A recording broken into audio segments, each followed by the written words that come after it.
Maligayang pagbalik. Puti nakita tayong lahat ulit. Sana naging maganda ang nangyari sa inyong church itong buwan na kalipas.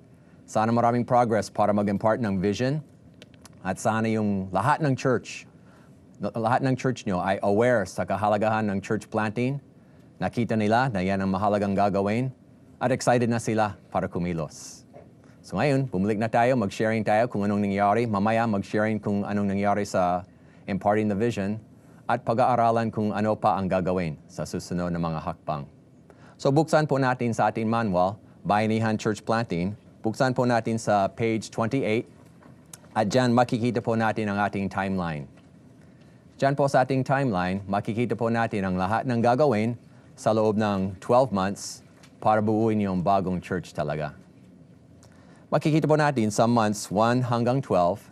In month number 1, ang ginawa na ay mag-impart ng vision. So pinag-aralan last month, ginawa na, at naway sa church nyo, may vision na. Pero yung pag-impart ng vision ay hindi minsan lang. Kung ginawa na nung isang buwan, hindi ibig sabihin, okay, tapos ng vision, tuloy na sa iba.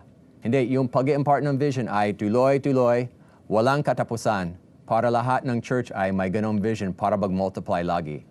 So, karaniwan hindi kusa mangyayari, sadyain. So, itong buwan na kalipas, sinadya, at ganon ang gagawin pa. Sadyain na yung buong church may ganitong vision para mag-multiply. So, in month number 1, yan ang ginawa na, impart the vision. Ngayon, dito na po tayo sa month number 2. Ang gagawin in month number 2, ganon pa rin, impart the vision. And also, step 2 is mobilize a team. Pinag-usapan natin nung isang buwan kung solo church planter, ang karamihan, di natutuloy. Karamihan, baksak, tigil, hindi mabubuo ng church. Pero kung may team, malaking chance. Tuloy-tuloy na, may encouragement sa isa't isa, bubuuin yung church talaga kapag may team. So napakahalaga na hindi lang mag-impart ng vision, kundi yung step 2, magkakaroon ng team talaga na kikilos. Yan ang gagawin natin ngayong buwan. Mag-mobilize tayo ng team. Paano tayo mag-mobilize ng team na matibay? Ayan ang pag-aaralan natin buong umagang ito. So yun lang ang gagawin in month number 2 is impart the vision and mobilize the team. Mahalaga po yung daloy. Kung wala pang vision in the church, mahirap mag-mobilize ng team. Lalapitan ng tao para makasama sila sa church planting at wala silang hilig, walang gana para mag-plant ng church. Pero kung nag-impart na ng vision at malakas na ang vision within the church, malaking tulong at mas madali, handa na ang tao para mag-commit, para mag-join ng team. Tapos, kapag may team na, yung mga susunod na gagawin, make contacts, start outreach Bible studies, nurture the new believers, form the fellowship, lahat ng ganoon, merong gagawa. The team. Kung wala pang team, paano gagawin yung mga susunod? Sino ang gagawa? Ikaw lang eh. Mahirap yan. Pero pag may team, yun, sila ang gagawa. So ganoon po yung daloy. Impart the vision, mobilize the team, tapos yung susunod na mga steps na gagawin. So yun pong pag-aaralan sa buong umagang ito, recruit and mobilize the team. So tingnan po natin ang iba pang pag-aaralan sa Bayanihan Church Planting. Paalaala lang, yung Bayanihan Church Planting, dadahin po natin every meeting, gagamitin natin. Saka yung Your Church Can Multiply, dadahin po natin every meeting. Every meeting, gagamitin natin. So bawat coach and bawat team leader, dapat meron kayong kopya ng 2 books natin na yan.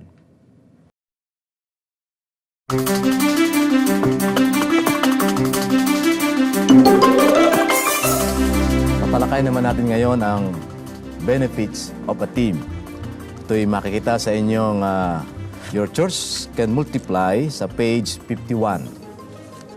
Ano ba ang kahalagahan ng mayroong team? Ako po ay nakaranas ng isang church planting experience na ako lang. Alam niyo po ang inabot ko bago nabuo yung church. 3 taon at kalahati. Hirap na hirap ako. Tapos, nakaranas din ako ng mayroong team, pero weak ang team ko. Umabot din ako ng mga 2 taon bago nakabuo. At mostly, ako rin nagtatrabaho. Pero nakaranas din po ako ng isang maganda, matatag at equipped na team. Siyempre, naranasan ko na yung mga past experience, tinuwid ko na. Nagre-recruit ako ngayon at nagtitrain ng team at napatunayan ko, maraming pagkakataon, maraming church planting namin ang less than 1 year na bubuo namin because of a team. So, ano po ba ang mga benepisyo nito? Sa page 51, ang kagandahan ng mayroong team sa church planting, una, mas maraming manpower, mas maraming bunga. Isang manggagawa, maaaring makahawak ng Bible study na 1, 2. Pero kung kayo ay 6 at magsisihawak din ng 1, 2, may 12 Bible study na. Mas maraming Bible study, mas madaling mabuo ang iglesia. Pangalawa, pagka marami tayo sa team, maraming variety o iba't ibang kapamaraanan ng mga resources na maidudulot mula sa team. At napatunayan ko yan na hindi lahat ay nakikita ko. Meron ding magagandang ideya ang aking mga ka-team. At dahil doon, mas maganda ang resulta. Pangatlo, hindi lang ideas, maraming ideas, accountability rin. Dati, pag nag-iisa ako, kahit anong oras, yung alas 10, kuminsan alas 12, ngayon, hapon pa. Pero pag may team, mahihiya ako doon sa kasama ko, nandun na sila. Kaya napipilitan ako pumunta ng maaga dahil sa tinatawag na accountability. So napupush ako. At ang team ganun din, napupush din sila na magpursige at mag-commit sa church planting. Another benefits ay tinatawag na mas matapang, greater aggressiveness ang buong team. Naranasan ko pag ako nag-iisa, medyo mahihiya. Lalo na pagka medyo isang grupo, medyo yung lugar na pupuntahan ay medyo alanganin or hindi mo kuyala. Naiilang ka pag nag-iisa ka. Pero pag marami, so good mga kapatid! Ang tapang. Di ba? Kaya maganda itong pag may team, mas tumatapang. Also, ang bunga ay hindi lamang addition, kundi nagmumultiply. Na-experience ko po na talagang tremendous ang growth. Meron lamang akong 8 sa team. Naka-experience kami ng 6 daughter church in 6 months because of the team. Kung ako lang yun, hindi ko kaya mag-isa yun. Pero because of the tinatawag na synergism o yung synchronized energy, nagmumultiply ang effect. 1 can put 1,000 to flight, 2 can put 10,000 to flight. 8 kami. Kaya 6 daughter church ang na-plant namin in 6 months because of the team. Bukod pa doon, naranasan ko na ako nag-iisa. Pag panahon na nakakapagod, pagdating mo doon, puro wala yung pinapalo up mo. Maraming discouragement, nakapanghihina. Pero pagka may team, naranasan ko, yung isa maganda resulta, yung isa nang hihina, nagkakapalakasan kami. At laging nauuwi sa malalakas kami lagi. Kahit nanghihina isa, 2, pero lagi kaming nauuwi sa pagpapalakasan. Kaya maganda po ang may team. Di ba? Kung isa ay malamig, nag-iisa ka lang, malamig talaga. Pero kung 2 kayo, kahit malamig, pag nagdikit kayo, nag-iinit, di ba? So, maganda pag may team, laging nag-iinit. At another is, ito'y nakakatulong kapag may team tayo, it helps in personal development. Sabi nga ng malang nakasulatan, iron sharpens iron. So, kumbaga, kumisan, nagkakaroon kami ng napupunan ng isa na medyo, kapatid, parang medyo kulang ka dito. Ganito. Nagkakatulungan. Nagkakakorekan. Hindi lang encouragement. Talagang pati yung correction sa isa't isa at nakakatulong para ma-enhance tayo, ma-develop ang ating mga personality. At syempre, pag marami kayo sa team, mas masaya. Di ba? Mahirap yung nag-iisa ka lang, kinakausap mo sarili mo, no? Inaaliw mo sarili mo pag nito-transplant ka. Pero kung kayo 3, 5, 6, mas masaya. Kahit na kung minsan ay naglalakad kayo 2 oras, hindi mo napapansin yung paglalakad. Dahil sa nagkukwentuhan kayo, masaya. Pero kung nag-iisa ka lang, kalahating pa lang, parang layo. Parang, napakahirap. Kaya mas marami, mas masaya. Ano pa ang benepisyo ng pagka marami tayo sa team? It helps prevent giving up. Ako po ay minsan ay nakapag-church plant diyan sa malayong lugar ng Bicol. At may panahon na talagang gusto ko na mag-give up dahil grabe sa pagka-panatiko ang mga tao doon. No? Bukod sa kahirapan.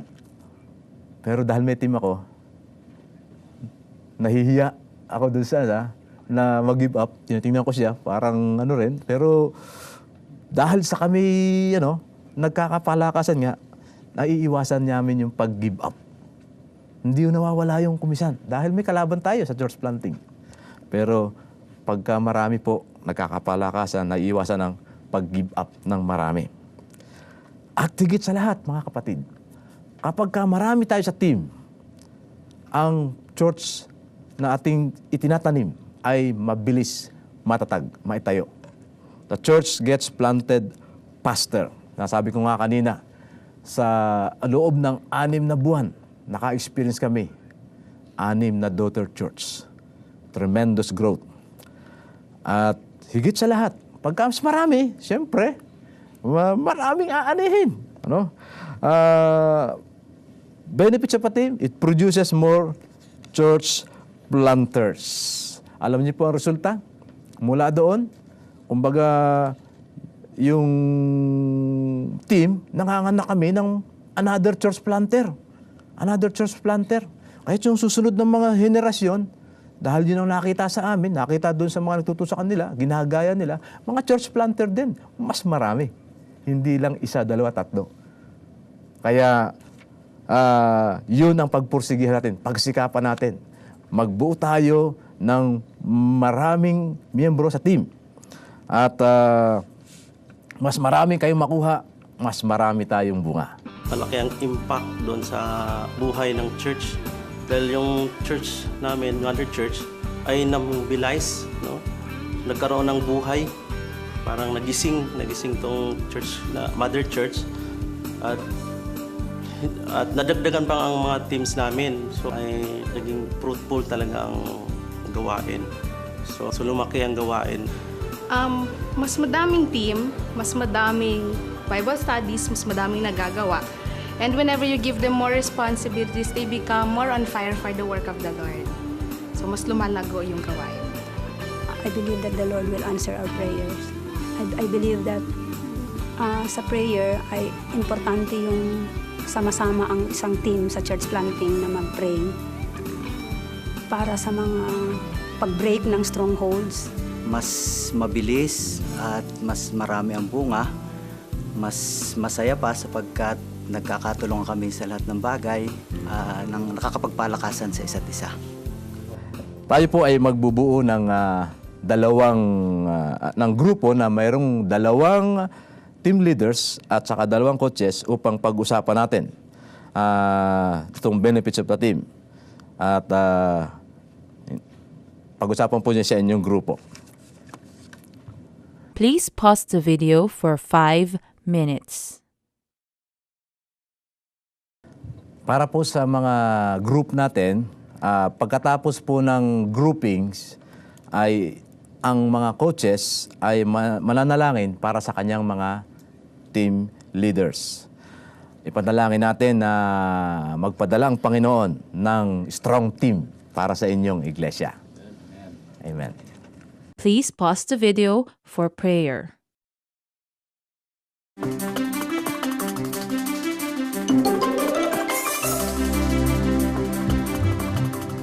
Okay, tuloy na po tayo sa ating next topic, how to recruit a team. Buksan po natin sa Bayanihan Church Planting sa page 29. How to recruit a team. Nakita natin kanina, maraming pakinabang sa team. Napakalaking kaibahan pag may team o wala. Ngayon, kung pansinin natin ang maraming church planting projects, sa maraming pagkakataon, meron team. Kung minsan, yung team ay magtatagal, matapat, tuloy-tuloy, hanggang matapos. Dahil committed talaga. Meron ibang team, nagsimula, pagkalipas ng ilan buwan o ilan linggo, unti-unti nawawala, hanggang hindi natuloy yung church planting project. Maraming ganyan. Karamihan ay ganyan. Ba't kaya? Kuminsan may team na matibay, kuminsan may team na mahina, hindi nagtatagal. Well, maraming posibleng dahilan. Pero isa sa mga dahilan ay yung paraan kung paano magre-recruit. Kung magre-recruit na maayos, malaki ang chance, tuloy-tuloy yung team hanggang buo yung church planting project.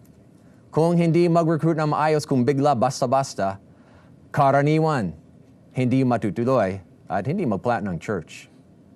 So paano tayo mag-recruit ng team na maayos na magtatagal? Meron 6 steps na pwede natin isagawa para magkaroon tayo ng team na matibay. Konting overview muna, tapos babalikan natin bawat isa. Yung first step, number 1, page 29 sa Bayanihan Church Planting, is list all the positions that are needed to begin the church planting project. So ano-ano ang pwesto o ang gawain? Outreach Bible Study leaders, siguro children's teachers, Apprentice Outreach Bible Study leaders, Intercessors, at iba pa. So isipin muna, ano mga pwesto na kailangan may tao dyan. Tapos kapag nailista na, step 2 is write a position description for each position. Diyan sa position description, magiging malinaw ano ang inasahan sa tao na yan at anong qualifications, sinong hahanapin. Hindi basta-basta, meron specific na klaseng tao that meets the requirements para maging matibay yung team. Pag nagsulat na yung position description, number 2, next step, number 3, is list possible team members. Kapag malinaw na anong klaseng tao, ang susunod na gagawin, sino talaga sa church nyo? Specific na tao na posible magiging miyembro ng team. Pag nakasulat na, step 4, is make an appointment with each prospect. Bawat isa na gustong isama sana sa team, makikipag-appointment, kakausapin bawat isa para maging malinaw anong inasahan. Tapos hihilingin ang kanilang commitment. Kapag tapos na yung appointment, susunod is step 4, make the recruiting appointment, and then step 5, keep the recruiting appointment. So makipag-appointment, tapos tuparin ang appointment. Diyan sa appointment, pag-usapan ang mga detalye tungkol sa position niya sa team. And then number 6 is follow up to determine the prospect's decision.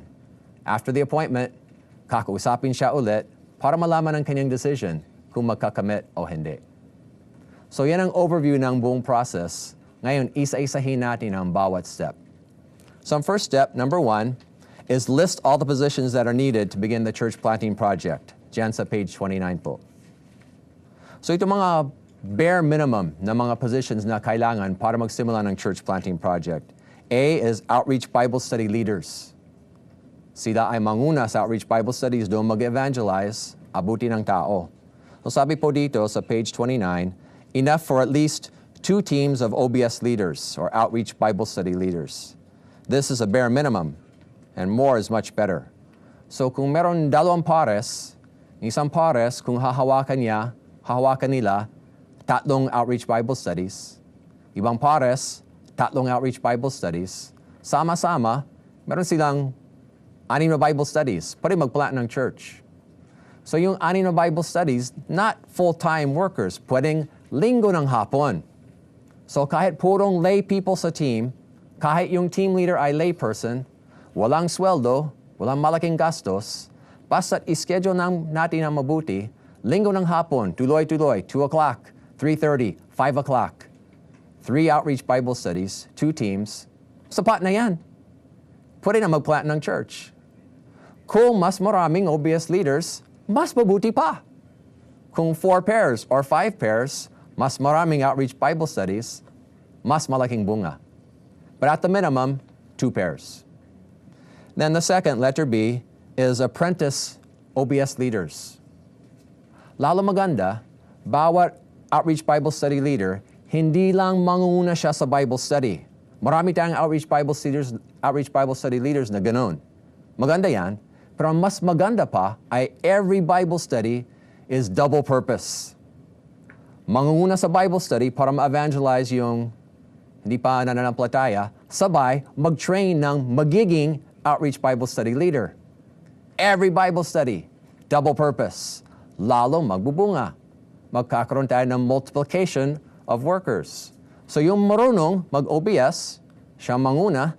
Yung kasama sa team na hindi pa marunong, isasama siya, and through on-the-job training, sasanayin siya hanggang outreach Bible study leader din siya.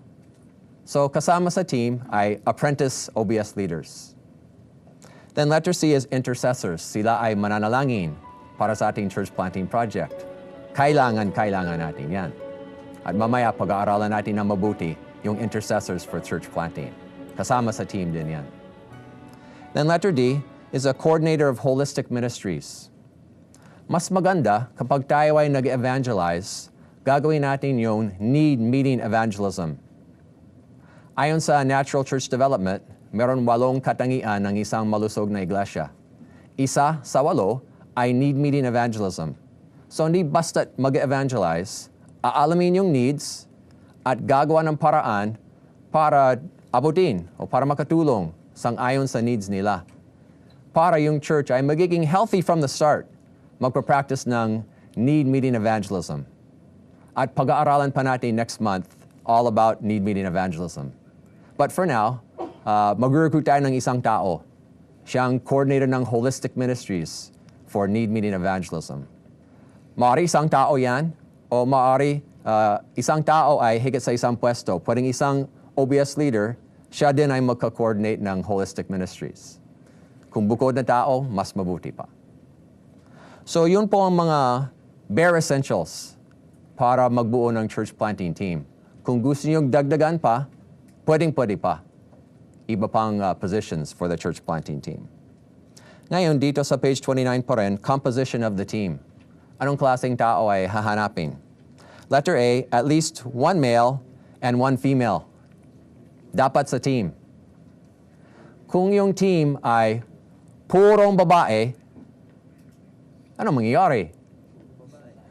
Yun. Yung church ay magiging purong babae. Marami tayong ganyan. Ngayon, mahal din natin ang babae. Mahal din ang lalaki. So para abutin ng lalaki, kailangan at least 1 lalaki sa team para abutin ng lalaki. Kung yung team ay purong lalaki, nakakatakot eh. Lalo kung may bigote. So nandyan yung mga lalaki, umiikot sa target parang, oy, sino yan eh? Pero kung may kasamang babae, mas tatanggapin sa bahay. Yun. So dapat sa team, at least 1 lalaki, at least 1 babae. Tapos letter B, at least 1 mature adult. At least. Isang tao na 30, 40, or 50 or older on the team. Kung yung church planting team ay purong kagagraduate lang sa Bible school, sino maabot? Sinong adults na susunod sa ganun eh? Lalo kung yung, halimbawa sa team, mga 19-year-old na binata, katatapos lang ng 2-year Bible course, yan ang magiging church planting team. Sino ang susunod sa 19-year-old na binata? 17-year-old na dalaga. Ayun. Sila magiging interesado. Ayun. So yung 18-year-old or 17-year-old. Paano maabot yung mature adults na makakapag-suporta sa church? Di mangyayari. So, hindi masama gagamitin yung Bible school students or kagagraduate lang. Maganda yan, basta't meron din kasama mature adult pa. Yan ang magiging well-balanced team. Tapos, kung mas marami, mas maganda pa. So, ito mga bare minimum, pero kung mas marami, mas magbubunga. So step 1 is list all the positions that are needed. Tapos, step 2 is write a position description for each position. So bawat position na yan, OBS leader, apprentice, lahat na yan, magsulat tayo ng position description. Mahalaga ang position description dahil dyan magiging malinaw sa tao anong inaasahan natin sa kanya. Anong gusto nating gagawin niya. Kuminsan, hayo agad, anong gagawin niya kapag humayo na? Malabo eh. Pero kung lilinawin muna, iisipin muna, ano ang gusto natin sana mangyayari, sulat. Yan ang ipapaliwanag sa kanya. Tapos, anong qualification sa tao na yan? Ayan ang makakatulong kapag nandyan sa position description. So meron tayong sample position description dyan sa Your Church Can Multiply, page 63. Tingnan natin sandali yung position description. Makikita natin yung title of the position, Outreach Bible Study Leader. Tapos yung duties, ano-ano ang gagawin niya. Number 1 is help with a community survey. Number 2, help in making contacts. At iba pa. Yan ang trabaho niya. Then, qualifications. Has a good testimony. A good example to those in the target barangay. Number 2, he's dependable. So yan ang mga katangian ng tao na hahanapin natin. Tapos, accountability. Who will he be responsible to? Who will he be responsible for? Sulat natin. Position description. Para malinaw lahat. Para matibay. Para tuloy-tuloy. Hindi lang magsisimula, baksak after a couple months. Marami ng ganyan. So magiging malinaw. Tapos training provided. Kung meron, pasok dyan. And then compensation. Kung meron. Kung wala, okay din. Kung meron, sabihin muna para huwag niyang asahan tapos wala. So lilinawin muna kung meron compensation o wala. Then length of commitment. Gaano katagal ang commitment na inaasahan natin? 1 week? Or 1 month? Or habang buhay? O ano? So magiging malinaw kung gaano katagal sasama siya sa church planting team. So ganun po yung overview ng ating position description. So ang gagawin, kung titingnan natin dito sa Bayanihan Church Planting sa page 33, meron isang worksheet. So dyan sa page 33, makikita po natin yung title of the position. Pwede kayong magsulat dyan. So ito ang worksheet na pwede niyong gamitin. Kung wala kayong computer, pwedeng i-Xerox ito, handwrite na lang yung mga detalye dito. Kung gusto nyo i-computer, okay din. So title of position, OBS leader, intercessor, o ano. Yung mga duties, anong inasahan sa kanya talaga. Pwedeng tumingin sa sample sa Your Church Can Multiply, page 63, o pwedeng ibahin talaga. So nasa inyo yan kung anong talagang makakatulong sa inyong kalagayan. So duties, after that, qualifications. Ano talaga ang kailangan na katangian sa tao na yan? Sulat nyo. Then the preferred spiritual gifts. Isa pang katangian ng isang malusog na iglesia ay gift-based ministries. So lalo maganda kapag magbubuo tayo ng church planting team, ito ay sang-ayon sa spiritual gifts. So para gawin niya yung duties na yan, anong spiritual gifts na makakatulong, tapos hahanapin natin ng tao na may spiritual gifts na yan. Lalo maganda ang team kung gift-based. And then relationships. Who will he be responsible to? Who will he be responsible for? Training provided. Compensation. Length of commitment. So pwede niyong gamitin itong worksheet para gumawa kayo ng position description sa inyong team. So yun po ang gagawin for every position. So this month, ang gagawin, bawat team leader, maglista kayo ng positions, tapos magsulat kayo ng position description. Talaga, ito po ang ating assignment. Di biro, di pag-aaralan, gagawin natin talaga. Ganon ang ating network. Talagang gagawin.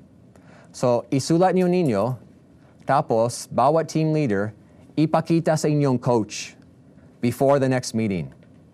Tapos, at the next meeting, at the latest, isasubmit ang inyong position description sa inyong coach dito, sa next network meeting. So, yun po ang number 2, is write a position description for each position. Then number 3 is list possible team members. List possible team members. Kapag malinaw na yung position description, mas madaling hanapin yung check na tao. Kung wala pang position description, malabo sa atin sinong hahanapin. Pero kapag may nakasulat na position description, alam natin kung anong gagawin nila, alam natin ang katangian, mas madaling hanapin yung tamang tao sa tamang pwesto. Pag may tamang tao sa tamang pwesto, halos tiyak magtatagumpay. Yan. So, paano maglilista yung possible team members? Ang unang gagawin, tuloy po tayo sa page 30 sa Bayan Church Planting. Page 30, ang unang gagawin, letter A, is pray. Una sa lahat, manalangin. Panginoon, sino kaya? Sabi ni Jesus sa Matthew chapter 9, verse 38, the field is ripe unto harvest, the laborers are few. Pray to the Lord of the harvest that He will send workers into His harvest field. So yan ang unang gagawin natin, manalangin. Panginoon, sino kaya? Hindi lang general prayer, specific. Panginoon, pangalan. Pangalan ng tao na i-recruit para maging miyembro ng church planting team. So yun po ang gagawin natin ngayon. Hihilingin ko, bawat isa ay tatahimik tayo at bawat isa ay mananalangin at makinig sa Panginoon. Sino talaga sa church nyo? Asahan natin, mangungusap ang Panginoon sa atin. Nangyari sa ibang networks namin, habang nanalangin sa panahong ito, talagang nangusap ang Panginoon sa mga team leaders at ibinigay yung pangalan ng magiging team members at naging matibay na team member. Nung ako'y nananalangin during sa network meeting, ako po ay natutuwa dahil nakita ko ang kasagutan ng Panginoon doon na binigay niya yung team member na magkaisa kami para sa church planting. At iyon sila ay mga isa doon ay ang intercessor at saka yung coach.